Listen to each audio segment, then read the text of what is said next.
what I've done here is I've just finished sewing welt on a pair of boots. And the welt actually holds the boot onto the sole. John Weinkauf custom makes Western boots. In his Washoe Valley shop, he builds both lace-up and slip-on boots, from the measuring of the customer's foot to the final polishing. When we get finished with it, I'll put the sole on, and then it'll all be sewn around here. And then it'll have wooden pegs from this area back and forth to here to hold the shank in. The flatter the sole is here, the better it is, just because you don't have to put any extra filling or anything like that inside of the boot. It's just you and the sole. And also, if your welt is sewn properly, you get a very nice low profile look to the boot. It's not a big lumpy looking thing. John looks younger than his 34 years, but his strong, dye-stained hands give away his age. And after more than 12 years of making boots, he knows the ins and outs of boot making, such as how to stretch the leather over the boot's last or form. There's a tremendous amount of pressure when you're lasting the boot, which means stretching it over the form. There's a tremendous amount of pressure that goes into these seams, because it's literally cut. My patterns are cut a little bit smaller than what's actually needed, and then it's stretched on. John points out that although having custom-made boots is often considered a luxury, the whole notion of even having boots made to fit either the left or right foot is not that old. It wasn't until, I would say, the late 1800s that they didn't even have lefts and rights. And you'd have, some 9s and 10s, but there were no sizes as far as 9.5D or 9.5Es or anything like that. But, he says, even though custom-made boots may cost more initially, they last much longer than factory-made ones.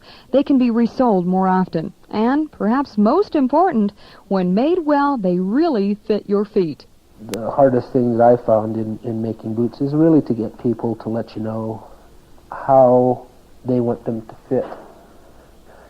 I've gotten to where, I kind of watch a guy when he comes in, what kind of clothes he wears, if he wears real tight-fitted type things.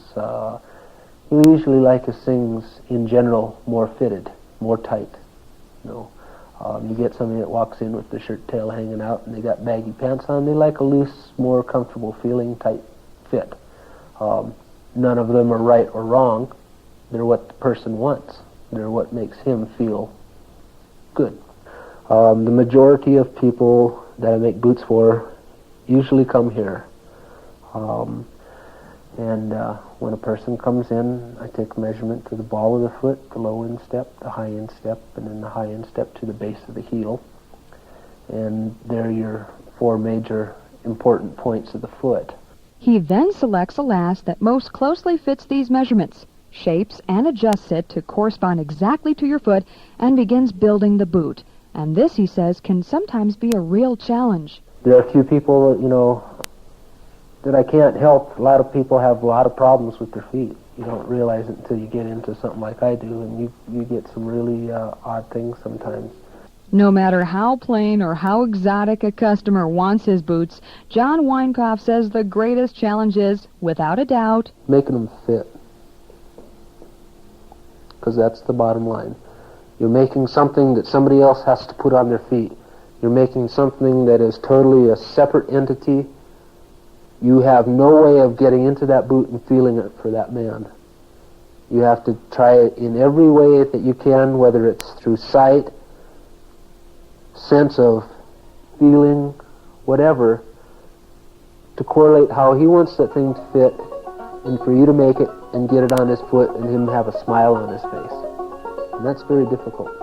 The series Home Means Nevada presents Folklife from the Silver State and is produced by the Nevada State Council on the Arts, Folk Arts Coordinator Blanton Owen, in cooperation with KUNR Reno, KNPR Las Vegas, and KOLO Reno, with funding from the National Endowment for the Arts Folk Arts Program and the State of Nevada. This is Deb Spring.